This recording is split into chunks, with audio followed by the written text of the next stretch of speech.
Hello and welcome to Introduction to Programming Learning Plan 1. We're going to cover just the first step today for our Introduction to Programming course.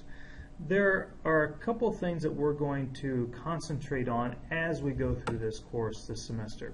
Two major themes: the actual design of the program and then having it actually work using JavaScript. The first steps is we need to define what the problem is. What kinds of information are we going to need? A list of variables. What's our process going to look like? How's it going to work? What are we going to output to the screen, to the end user? What's some testing we're going to do? Now, I'll take you through what's called a planning list, and that's defining the problem, how you see there on the screen with the different lists. And then we have a test plans where we're going to define how we're going to test this, whatever code we're building. That's to get you prepared for the next step, which is called TDD, Test-Driven Development, where you actually build your tests before you actually program. And so we're going to try to get you thinking along those lines, so developing a strategy for your testing. Then you actually build your code. So you code your program in JavaScript, and then you run it and run your tests through it to make sure it works the way you want.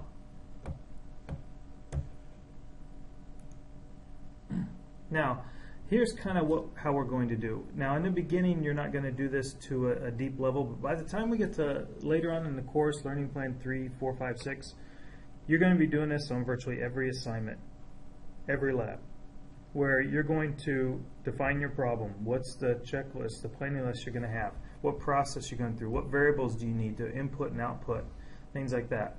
And then what's your solution going to be? What are the processing steps, the subtasks that you're going to use, the different variables and the logic and everything.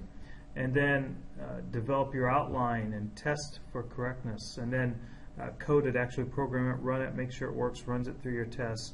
Make sure you're documenting the whole time as you're going through to keep track of where you're at with your code. Now, as you go through this, you're going to hear me refer often to OOP principles, object-oriented programming, which is a modern way to do programming. Procedural programming is an older way to do programming. So you'll hear OOP principles not just in this course, but in several other courses like OOP 1, 2, 3, 4, and other places around in our NTC IT programs. So I want to talk a little bit about that and introduce you to that topic.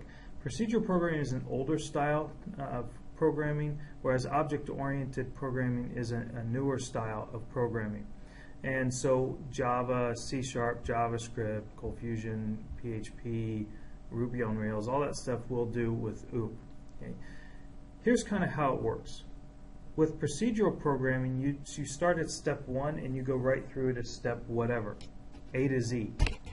The problem with doing that is it's very logical as you go through and do that, and that's how I actually started learning a program, was I learned procedurally because it's very linear. You go through step 1, step 2, and so forth. The problem with doing that is if you want to make a change, since they build on top of one another, if you want to make a change to step 3, you may have to also make a change through step 4s through 8 in order to accommodate that change. Whereas object-oriented programming, you could do a change on step 3 and not affect steps 4 through 8 if there are 8 steps in your particular program. And there are also some terminologies and things that you're going to use, learn about OOP and OOP processes as we go through. Now, I will go through this in a little more detail in just a moment. I just wanted to introduce you to the concept of OOP, object-oriented programming.